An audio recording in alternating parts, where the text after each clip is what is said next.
Choose you this day whom you will serve. As for me and my house, we will serve the Lord. My RV furnace failed again. I figured it out and fixed it with a new logic board.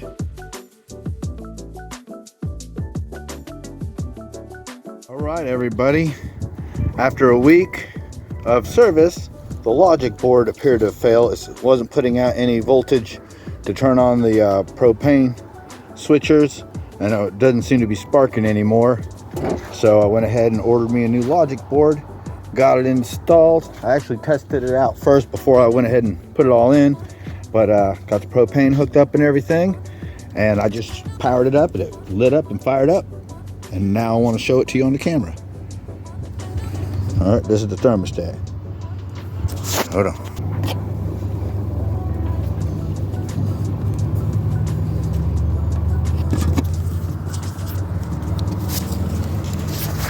Fan should come on here in a minute from the little timer. Turn that switch right there, click. It's gonna send power to this thing here, and then it's gonna send power to this wire to the solenoid, and it's sparkling, you hear it.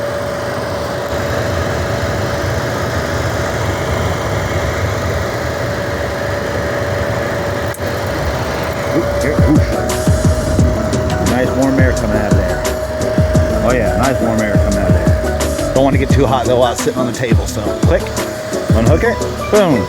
Ooh, I even smell the burned propane out of there. Nice. It goes right out immediately. Fan will run for about 30 seconds. Boom. Put it back in this hard shell. Put it back in the spot on the floor, and I got my propane heater going again. And this time it ought to be plenty reliable with the new logic board.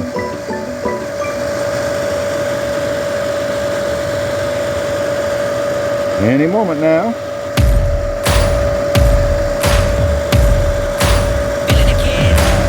I'm going to shut this off too.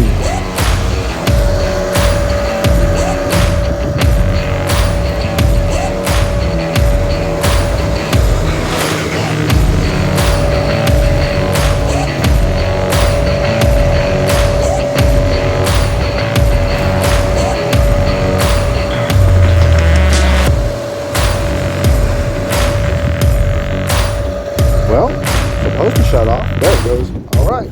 Everything's working just like it's supposed to. Time for reinstallation.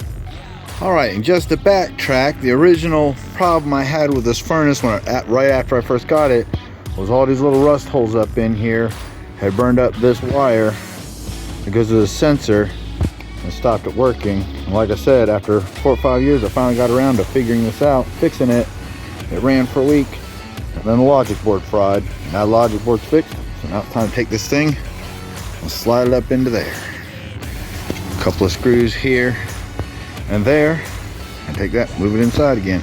Alright, I decided to bring J and K outside. I really should have done that the entire time. They like hanging out with me outside.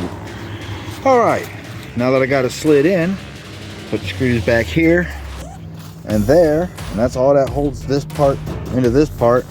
I like to put a weight on here to hold this down so it doesn't make an air gap for the hot air to go back in.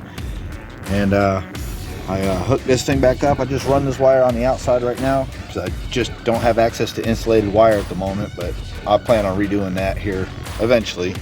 But anyway, just panel back up here on the front, a couple of screws, and we're ready to go inside with it. I got ahead of myself trying to put that on first. I actually got to bring this inside and run a couple of screws here and here into the floor, and then I can put that faceplate on. That is back where the furnace goes. You know what? I put those there to fill that hole in with a piece of plywood. I can take those out for better airflow. Ah, that's better. Now, just line those ports up right there. Hook up the 2 power wires, the 2 thermostat wires. Put the propane line back in. We're all set. All right, I got it set back in place. Now it's time to go outside and line up the ports. And then we're going to bolt to the floor. I already got all the wiring connected. And you see that? I got some 12-volt batteries and my solar panel charger so that if the power goes out, I can still power the propane heater for a little bit. All right, here we are outside. And we got our 2 little ports. And we'll get them in there. I need to get me a cover for this here soon. I hook the propane tank up after I run the line back to the floor. Let's leak check it. Hopefully you don't see no leaks nowhere.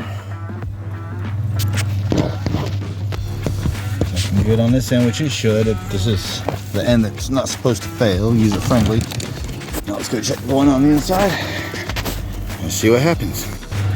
All right. I don't smell any propane. I don't see any bubbles anywhere.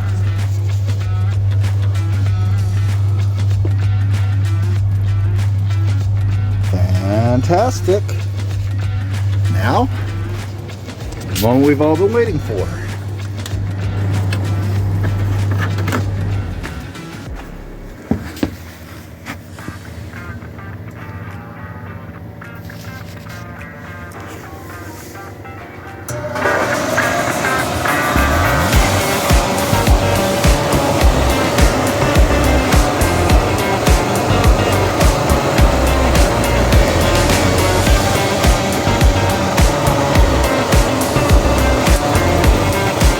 Whoosh.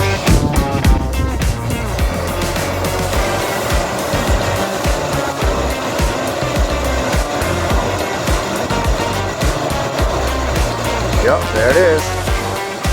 Warm air.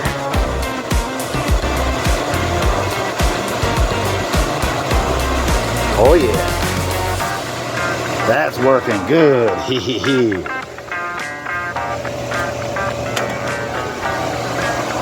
Fantastic. Now I just gotta put the covers back on it, put some caulking on the outside, let it dry for a day, and shouldn't have no more trouble.